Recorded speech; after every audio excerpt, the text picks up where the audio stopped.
Someone owes Biggie an apology. I owe you an apology. I heard that too.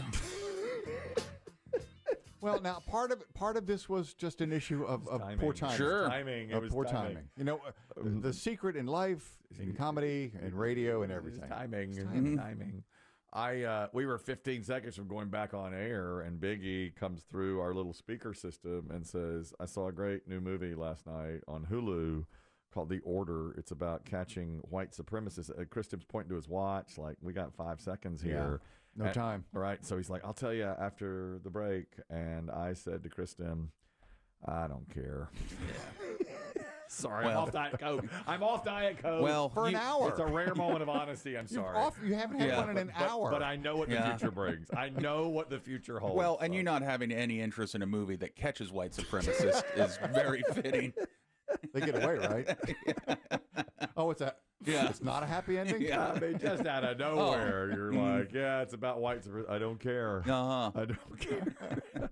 Okay, but I'll be glad to hear it during the next time we have an opportunity to talk personally. During our sharing time. I'd be glad to hear it. And I know it'll happen in a year, too. You'll come in and you'll be like, I watched a very interesting movie on Hulu called The Order. That's a guarantee, Biggie. That's definitely going to happen. It's a true story from the 80s where they caught these white supremacists. I can't tell you how many people. I was just sharing with Chris Demm. You know, we went to the funeral of our former colleague, Brad Krantz, on Friday.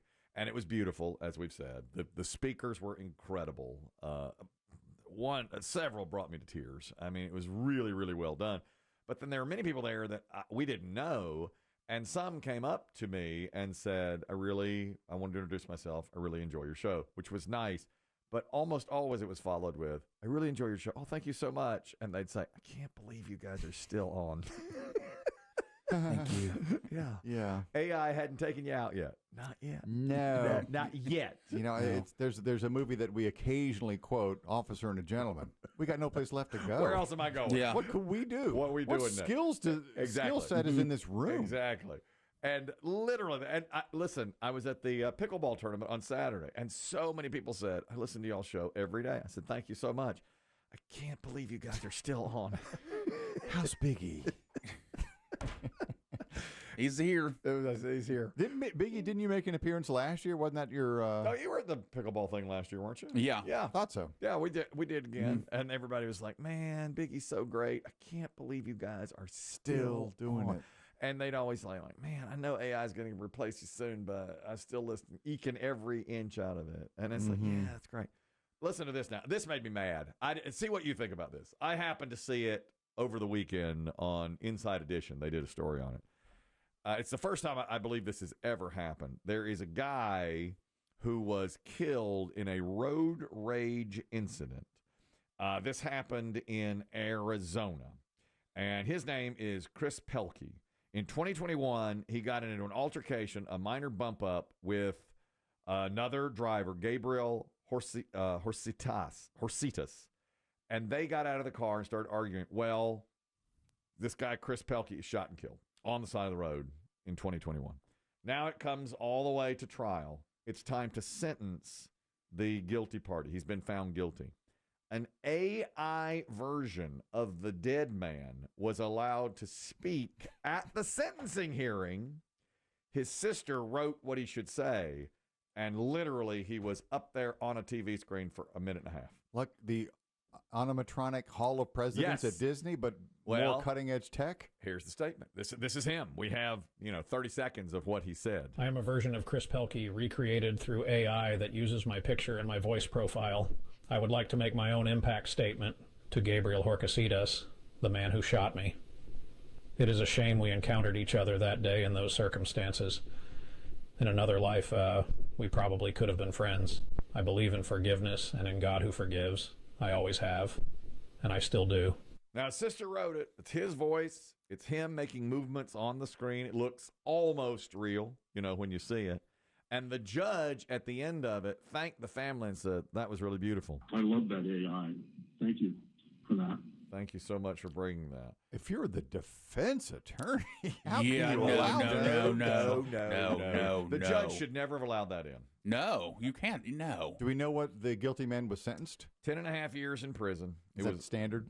Probably. It was a hothead. For like a second-degree manslaughter or whatever? Yeah. And the sister said, I know exactly what Chris would have said. He would have been forgiving. So really, I would have been against it too if I'd been the defense attorney. But he said there, we could have been friends in a previous life. I believe in forgiveness. But that's not. He had never said those things. Exactly. He might if he were. He may be looking down from heaven, going, Yeah. What?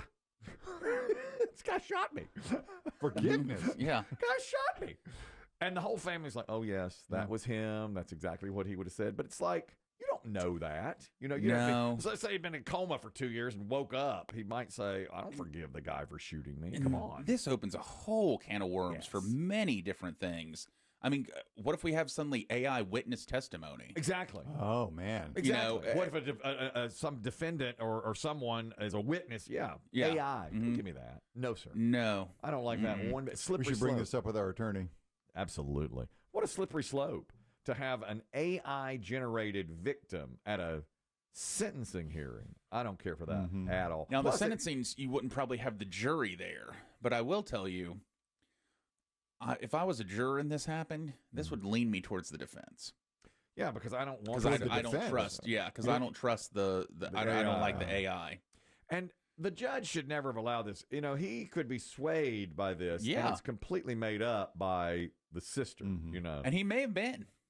He may have been ready to give him 20 years. Well, he said how much and he he loved said, it. he said, well, he does believe in forgiveness. And then at the very end, the AI-generated victim sort of winked at the camera and says, I'm going to go do what I love now. I'm going to go fishing now. Love you all. See you on the other side. I didn't like. Gave me a very uneasy feeling. And then Deborah Norville, who I love, it comes back to her on Inside Edition. She smiles. She says, "Isn't that wonderful?" I said, "No, no, it's not." I yelled at her. I said, "No, Deborah, it is not wonderful.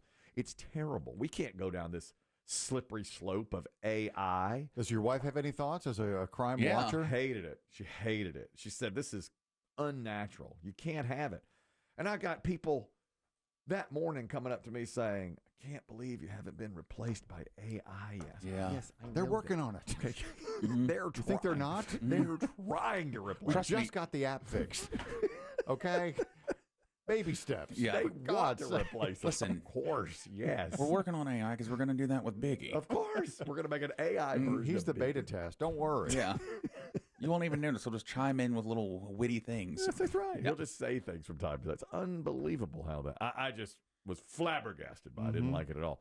Now, a moment ago, we got a call from a P1 listener who took his son and daughter to the movies. They went in to see the new Minecraft movie. $50 on tickets, another $40 on food, or vice versa. Might have been 40 on tickets and 50 on food. Just short of $100 on what he spent. A dad last week was revealing the price of one day at Disney World. Went viral for this. Went to his social media. Took his kids to Disney World and said, here's what it cost me for one day. Before we even got into the park, it cost me $30 just for parking. Tickets for a family of 5 with one child under 10 was $974. Right after our first ride, we bought 2 waters and 3 ice creams. After the second ride, they wanted a pretzel and I wanted a beer. We each ended up with a small pizza, each had a side and a small drink. Once we got to Star Wars Land, we had to buy some blue milk. The kids then snuck away and bought some Star Wars Coca-Cola. After the next ride, we went and had a churro, a water, and a margarita. We ended up at the Formata Cocina for some Mexican food. $30 for carnitas, $19 margarita, $8 corn, $30 carne asada, and then each of the kids with drinks and food. The grand total for our day was $1,391.91. So basically $1,400 for he and his 2 kids to go to Disney World for the day. A lot of people are pushing back on this, saying he didn't take advantage of any of the coupons or savings that they offer. So he didn't do that. He paid full price for everything. I will say, at this point with Disney, I'm just not surprised by any numbers. $1,400 for the day. For 3. It's the first I've heard the video. I heard that he had released it last week. And, of course, the initial reaction, it kind of follows a wave. The initial reaction was, how dare they do that? Yeah. And then within 24 hours, people are like, that's Disney. That's right. They have to charge that because everything has to be perfect. That's right. At Disney. Yep. So, I don't know where but clearly, and is Disney pricing themselves out of the market of the average family? Probably. Yeah. Yeah, I think you will see people tightening here shortly. I mean, things are still getting more expensive. Yeah. And I think that you'll see Disney start to maybe a lot of these kind of pricier vacation things start to suffer some. Will they lower their prices? Doubtful. They never seem. Yeah, nobody they ever never seems seem to. You know, it's like if they're making money, and I mean, it's all supply and demand. If they get enough visitors, they won't have to lower their prices. people were surprised that he spent almost $1,400, and that was without hotel and without travel costs. He lives in Orlando. So he just took the kids for one day at the Magic Kingdom. I mean, each ticket's like $130, which he said, just for the day. But after a couple of days of the oh my God, that's outrageous. A lot of people said, yeah, but come on, you can do it a different way. You can get like day passes at a certain website. You can try to get free parking. You could stay the night and probably spend less, that kind of thing. I don't know. Anytime we've gone to Disney, and we've been 3 times, and anytime we've gone, we've had a travel agent really work hard on, like, here's your dining plan. There are people who specialize in just that. Yeah. Exactly. The dining plan is a big deal. It gets you money off. Like one time we went in June or July when it was really, really hot. Oh, yeah, you took the advantage of the dead of summer package. Exactly. That's right. It's our heat stroke plus. Yeah. I pushed for that. I pushed for it. Ambulance ride included. Yes. And the reason was it was free dining. Get your choice of Huey, Dewey, or Louie as your ambulance driver. Wonderful. And when you get the free dining, man, that makes a huge difference. More churros? Yes. Yes. That's the one where my wife was walking across the parking lot and her Apple Watch started to say, my God. That was the one time she didn't care for the watch. Yeah. If she could have, she'd have flung it across the parking She lot. said, shut up. No. How dare This thing does get annoying sometimes. Should I call you want me to record your workout? I'm not working. Should I call 911? No. No. As we know, Your heart's in the red zone. You okay? as we know, my heart is out of rhythm, and at least twice a day now I get these alerts saying, "Hey, Heart. AFib, hey," and I'm like, "Ah, shut up, I know." Can you not tell it? Look, I'm going into AFib. Don't, like I'm just don't there, alert me. yeah. Don't alert me to that. I don't think there's a setting for that. Guess Yeah, not. I guess I could just turn off all the health settings, which I know I haven't. Shocking, I haven't done yet, but No, I guess I think they're on or they're off. Yeah, Yeah. you can't really override. Look, I'm in AFib. I know it. I'm aware. well, I like having my step count at least. That's good. What's your over? Never mind. We should do the over/under. No, let's not. Under. Go under the step. Is it is your step count per day less than our friend who took his kids to see Minecraft? Yeah, that's 92. Well, it's 92 just to get in here. That's right. 92 steps. You go back out later. That'll double that. Yeah. This is for you, Biggie. I don't know any of these. Technology in the news. The World Video Game Hall of Fame has announced its class of 2025. They're all video games. Okay. Have you played? These are in or the nominees? These got in. These are Okay. there's 4. Well, there's been some big video game news recently, so like These are the 4. Grand Theft Auto's pushed another year, so I'm gonna have to survive another year at least. What do you I'm mean? sorry, there's, Biggie. There's no new Grand Theft Auto? No, that's Grand Theft Auto 6 has been in the works for 10, 15 years. It was supposed to come out in the fall. They've now announced it's going to be the spring. Oh. And I have to live long enough to play it. Goals. Scribble that down for his memorial. I mean, they're saying it's going to be it's going to be like nothing anyone's ever experienced, and I have to experience that. Maybe they're pushing it out so you'll live longer. Maybe they're saying, we know there's this one little boy. I don't know if they have Grand Theft Auto 6 in heaven. I don't think it'll make it. Let me ask that guy who just testified. Somewhere Biggie's up there shooting hookers and stealing cars. Yeah. I feel like that's not going to be allowed in heaven. Loved it. And since I've now found my way back to the Catholic Church, I feel like Yeah. Found your way back. New Pope. New Pope, he's brought me back. Here are the games that made. Now, this could be from any era of video game. In fact, some that were nominated but didn't get in. Frogger is not in the Video Game Hall of Fame. That's shocking. Should be there, you'd think. Chris Timon, this Mattel Football, the handheld. Oh, yeah. The little handheld game? That was nominated, didn't make it. Didn't make man. it. I know. Angry Birds. That's when I tapped out. Yeah, me too. Angry Birds did not make it in. I don't Okay, so now we're going to start hitting these What's a game? what's a game, because to me that's not a video game. That's a game that started on your phone. And I know but it I is know still a video game, right? I mean, guess it is. I don't consider, but now there's so much crossover. I mean, some of these are played. Like Frogger was on its own standalone An arcade Yeah. game. arcade game. But for some reason I consider that a game. Well, more, definitely. more than I do something on your phone. But just because it's on your phone, if it is video, I mean, It is technically a video game. I remember reading a stat once that the most played video game ever is Angry Birds because it had such a moment there. Yeah. But it is on the phone, so it's just a different And I vehicle. feel like on the phone is different because I think people would play something on their phone who wouldn't play video games. Like, they don't consider it. Probably true. It's just a time filler. Yes, exactly. Probably true. Like, is Wordle a video game? No. It's a puzzle. Yeah. So I don't consider that. This one didn't make it either. NBA 2K, which is huge. What? That is shocking. Nominated, didn't make it. That'll make it there eventually. Call of Duty 4, nominated, didn't make it. I don't know what 4 was. Modern Warfare, they call it. Oh, Call of yeah. Duty The 4 people loved it. I mean, that was the first Call of Duty that was kind of up to the times. I think your son played that one, didn't he, Kelly? Yeah, but we turned off the blood. Okay. We don't think we're not good parents. Yeah. He got Modern Warfare Call of Duty 4 when he was 12, but we had the blood turned off. Here are the ones that made it. 1981 arcade game, Defender. I don't know it. I don't know that one. I think I remember watching a lot of people play that one. I don't even remember how it goes, but that was enormous. It changed arcade.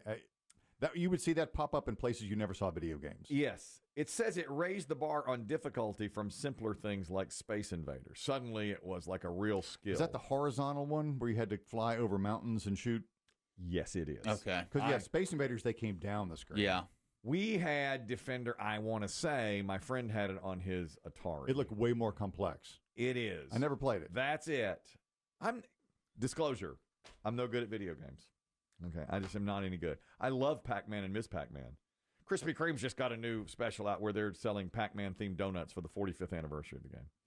Pretty cool. That's a big That's deal. cool. It's a big deal. Now, Pac-Man has to be in the Hall of Fame, I'm right? sure it already is. I'm sure, yeah. These are just the ones that went in for this year. 1996 follow-up to Doom called Quake. Quake is a video game. Never played that. It's it introduced the first 3D engine that's still in use today. Okay. So That's more a big 3D. deal. What's a 3D engine? I don't know. It means it feels more more 3D. more Yeah. lifelike. Yeah, GoldenEye 007. absolutely. I My mean, buddy Phil used to play that. yeah, I mean, especially for my generation, that was the one. And they still bring it up in all these like nostalgia posts. It's like, take me back to Friday night where I had GoldenEye, Pizza Hut, and a Surge drink. Released in 1997, one of the best-selling Nintendo 64 games of all time. Yeah. GoldenEye 007. I remember it. Still popular, by the way. There's companies now that just specialize in old video game systems and video games. And I just watched one of these videos of a guy saying, I still sell a ton of gold. When I get a GoldenEye in, it's immediately gone. How are you not working in that field, Kelly?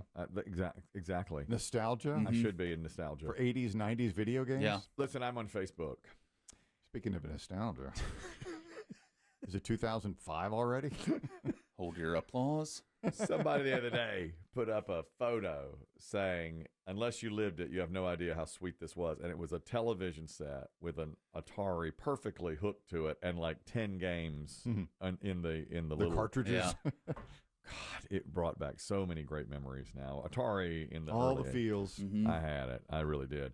The last one that was put in, Tamagotchi. Do you know Tamagotchi? Well, those are the These are pets? the digital pets. Yeah, I think it was a little keychain pet. My sister had it. That's all I remember. Digital pets introduced in 1996. I guess it became a video game because they did put it in the World Video Game Hall of Fame. Those are the ones that are in. Didn't you have to keep them alive? Yes, you did. Yes. Yeah. Yeah, but it was like a little thing. I mean, it was truly like a little keychain thing that you had to remember. Mm-hmm. I think people were getting in trouble for taking them to school, but because they didn't want to let their Tamagotchi pet die. Yeah, that makes sense. The two that I know of here that made it in are the GoldenEye game and Defender. Those were huge. I guess they all are, though. Video gaming has become a big deal. Mm-hmm. It has. It has. Sizzle it, take. I mean, I don't know, but video gaming now has become a big deal. I want to hate it, but I played them too when I was younger. I just was never any good at them, unfortunately.